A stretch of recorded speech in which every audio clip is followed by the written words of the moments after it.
अब चूंकि सावन का आज अंतिम सोमवार है और हमेशा समाज के प्रति हम लोग को सोचते रहना चाहिए और आज महादेव का दिन है, इससे अच्छा कोई दिन क्या हो सकता है। तो आज हमने ज़रूरतमंद लोगों के लिए डायलिसिस सेंटर की स्थापना कर रहे हैं ताकि वहाँ पे बढ़िया क्वालिटी का डायलिसिस मशीन, जर्मनी से मशीनों को इंपोर्ट कराए हैं लोग और उनको वहाँ पे लगा देंगे। क्योंकि किसी की किडनी अगर फेल हो जाती है तो हफ्ते में उसको 3 बार डायलिसिस करना होता है, तो उसकी और एक मिडिल क्लास इंसान हर महीने उसको 50,000 देंगे, नहीं तो सामने मर जाएगा बेचारा, तो काफ़ी दिक्कत हो जाती है। तो हमने डायलिसिस सेंटर के लिए और ब्लड बैंक के लिए भी हमने इसमें प्रोसीड कर दिया। आई थिंक नवरात्रि का पहला नवरात्रि हम लोग ब्लड बैंक की स्टार्ट कर देंगे और लक्ष्य है कि उसको एशिया में सबसे बड़े लेवल पे लेके जाना है।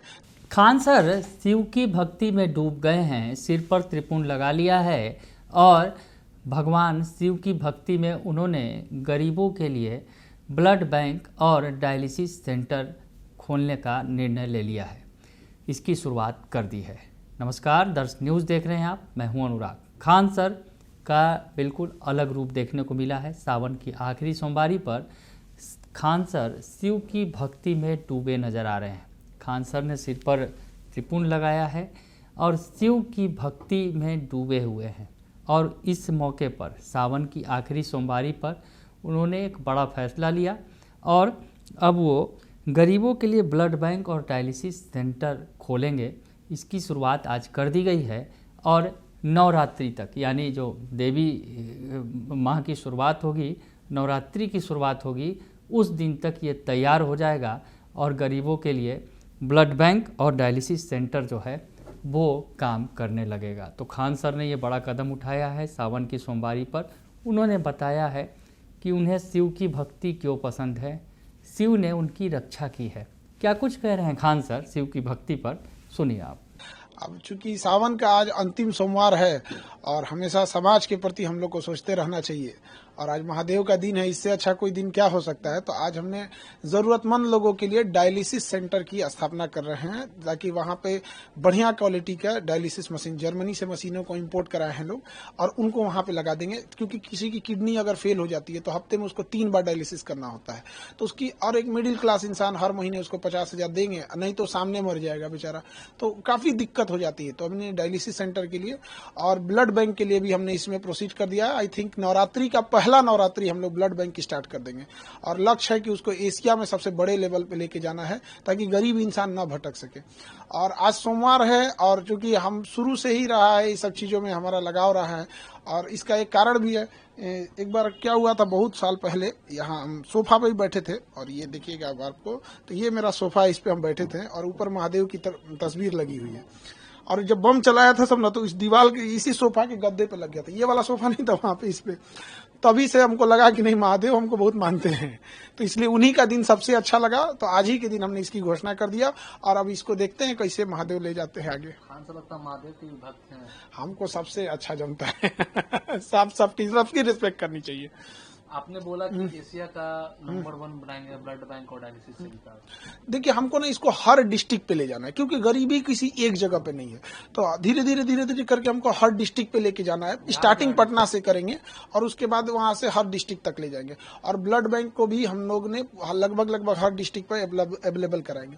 और खास करके अगर आप देखेंगे तो बिहार में तो अलग अलग ही है, बनारस में भी बहुत ज्यादा ब्लड का डिमांड होता है क्योंकि बनारस के पास मेडिकल इंफ्रास्ट्रक्चर ठीक है, तो अगल बगल के लोग भी वहां जाते हैं इलाज कराने के लिए, बट वहां उनका कोई परिचित नहीं मिलता है। खास करके पटना में भी गांव से कोई आते हैं तो उनका कोई परिचित नहीं मिलता है, तो उनको ब्लड की बड़ी किल्लत हो जाती है, बेचारे रो देते हैं लोग यहाँ। इसीलिए हमने इसकी पहल की कि हमें समाज ने हमें कुछ दिया है तो समाज को लौटा के जाना है। यही एक मानव धर्म होता है, अन्यथा मतलब अगर समाज के काम ना आ सके तो क्या ही कर पाएंगे।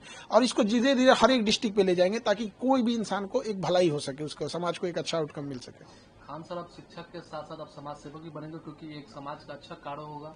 शिक्षक को हमेशा समाज को लेके ही चलना होता है क्योंकि कहा जाता है हम शिक्षकों के बारे में कि हमारे गोद में निर्माण और विनाश दोनों पलता है। यदि हम बच्चों को अच्छी रास्ते पे दिखाएंगे तो कल को बच्चों में से भी एक लाखों बच्चे पढ़ते हैं, कोई प्रेरित होगा। तो छोटा मोटा ऐसे ही करके हम जब एक दूसरे का जब सहयोग करेंगे तो बहुत आगे जाएंगे और सबको एक दूसरे का सहयोग करना चाहिए क्योंकि गरीब को भी उतना ही जीने का अधिकार है जितना है अमीर को, लेकिन वो कई बार परिस्थितियों का मारा हो जाता है और उसके खास करके मेडिकल फील्ड में काफी भुगतना पड़ता है। तो प्रयास प्रयास यही है, अगर उनको ज्यादा अगर ऐसा होगा तो इन फ्यूचर हम उन लोगों के लिए जो मतलब गरीब जैसे अमीर लोगों के लिए तो मेदांता है, दुनिया भर के हॉस्पिटल है, क्या कमी है, 5 स्टार होटल को आजकल हॉस्पिटल पीछे कर रहे हैं सर, बट गरीबों के लिए उनमें भी हम लोग आगे इस पे प्रयास कर रहे हैं। कैसे ये वर्क करेगा ब्लड बैंक और डायलिसिस सेंटर आम पब्लिक के लिए कैसे वर्क करेगा? अब इसको हम लोग आज तो मतलब न्यू रख रहे हैं हम लोग इस चीज को, क्योंकि आज महादेव का दिन है और हमको लगता है कि कोई दिक्कत नहीं आएगा, महादेव साथ है। और वर्क ऐसे ही करेगा कि जैसे कोई भी गरीब आ रहा है बाहर से, अगर उसको डायलिसिस की जरूरत रहेगी या ब्लड की जरूरत रहेगी तो उसको किसी भी परिचय की जरूरत नहीं है और उसके लिए पैसा बाधा नहीं बनने देंगे, यही उद्देश्य है। अब बात करें मुख्यमंत्री, तो सुना आपने कि खान सर ने बताया कि एक बार क्या वाकया भी उन्होंने दिखाया कि मैं यहाँ बैठा था और अचानक से जो कुछ हुआ मेरे साथ उसका पूरा वाकया का जिक्र करते हुए कहा, और तब से उनके मन में भगवान शिव के प्रति जो है भक्ति जाग गई और शिव की भक्ति करते हैं वो। तो खान सर का ये रूप दिख रहा है। खान सर मुस्लिम समाज से आते हैं, बावजूद इसके हिंदू धर्म में उनकी पूरी आस्था है, ये उन्होंने बताया। और उसके अलावा उन्होंने आज जो डोमिसाइल का ऐलान किया गया है सीएम नीतीश कुमार की तरफ से, उसके लिए उन्होंने नीतीश कुमार का शुक्रिया अदा जरूर किया, लेकिन ये कहा कि साथ ही साथ अगर सप्लीमेंट्री रिजल्ट भी जारी कर देती सरकार, जो अभ्यर्थी लगातार मांग कर रहे हैं बीपीएससी टीआरई 3 वाले, तो काफ़ी कुछ अच्छा होता अभ्यर्थियों के लिए। उस पर ही उन्होंने क्या कुछ कहा है डोमिसाइल को लेकर, वो भी सुनिए आप। देखिए, डोमिसाइल नीति लागू कर देंगे ये, और इसमें एक और चीज उन्हें करना चाहिए था सप्लीमेंट्री रिजल्ट के लिए। तो एक होता है कि बच्चों को एक उम्मीद भी थी कि मुख्यमंत्री हस्तक्षेप किए हैं तो सप्लीमेंट्री रिजल्ट भी दे देंगे, क्योंकि बहुत सारे बच्चों का लास्ट अटेम्प्ट है और थोड़ा बहुत मान के चलिए वैकेंसी ही है, डेट ऑफ बर्थ की वजह से अगर किसी को छांट रहे हैं तो उसको ले लेते ना चाहिए। और डोमिसाइल अब अधिकारियों को क्या हो गया है, 6 महीना ये लोग ने ठंडी बरसात गर्मी मारा लाठी पुलिस से, गर्दनी बाग में 8-8 महीना से बच्चे पड़े थे सर, और आखिर उन्होंने मान ही लिया। तो बस यही कहते हैं कि अधिकारी लोग को क्या हो गया है, आप किसी चीज को मानते हैं 8 महीना, इससे क्या होती है, एक धारणा बन जाती है कि आप जानबूझ के खराब कर रहे थे। दूसरा कि कई बार ऐसी भी मुद्दे आएंगे जो शायद आपके बस का नहीं था, लेकिन आपने एक जो रूल सेट कर दिया कि भैया 8 महीना 9 महीना बाद आप मान ही जाते हैं यहाँ पे। तो ये सोचना चाहिए कि आपका हर एक डिसीजन आगे के लिए हो। लेकिन हाँ, ये बच्चों के लिए है, चाहे बच्चे जो कई समय से संघर्ष कर रहे थे, उनका ये बच्चों की जीत है। ये चुनावी साल है तो इसलिए नीतीश जी ने भी किया है। हाँ, जो भी अब इसमें सप्लीमेंट्री भी दे देते तो बड़ा दिल से धन्यवाद करते, क्योंकि बड़ा रोते हैं सब बच्चे आके। अब बताइए 25-30 हजार की नौकरी के लिए कोई बड़े घर का बच्चा तो आएगा नहीं। तो ये सभी चीजें हैं, थोड़ा इसमें ज्यादा और सीरियस सोचना चाहिए।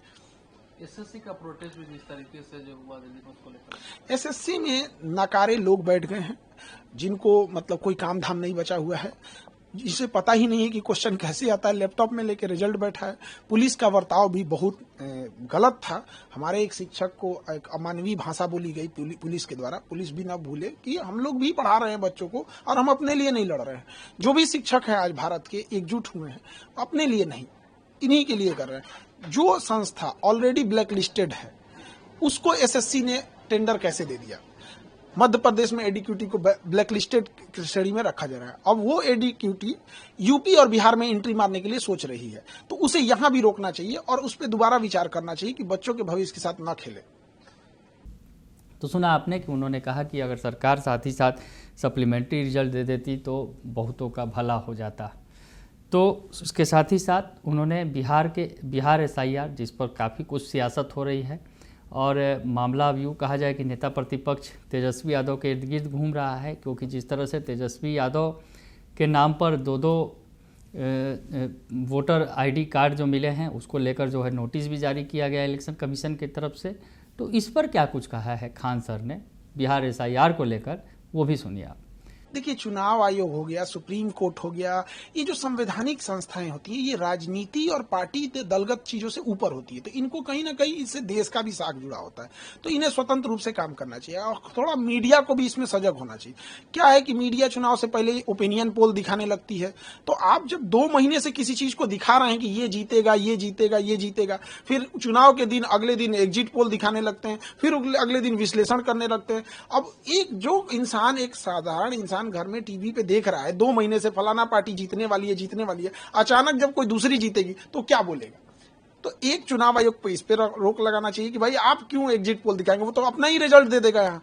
दूसरी कि चुनाव आयोग को हमेशा देश के प्रति सोचे, और अगर कोई भी एक व्यक्ति छूट रहा है तो ना छूटे यहाँ पर। हाँ, जो इलीगल है वो बचना भी नहीं चाहिए, और जो योग्य है उसका नहीं करना चाहिए। अब चूंकि बिहार में ये समस्या इसलिए हो जाती है कि यहाँ पे बहुत सारे मजदूर पलायन किए हैं रोजगार के लिए, तो वो इतना जल्दी आ नहीं पाते हैं, तो ये एक बड़ी समस्या है। इस पे हमको लगता है चुनाव आयोग और सुप्रीम कोर्ट जो भी हो इसे अच्छे से इसे फाइनल कर लेंगे लोग। 65 लाख लोगों का बिहार में वोट कटा है, वोटर लिस्ट से नाम कटा है।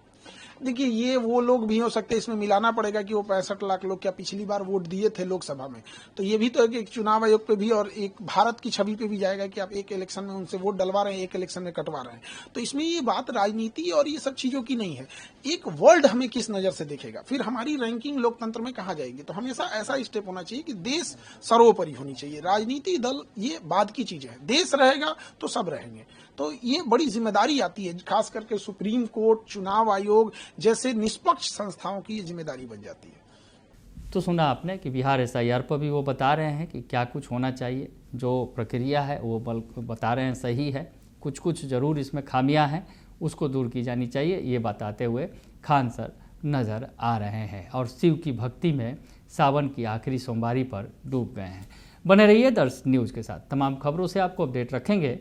फिलहाल के लिए इतना ही, धन्यवाद।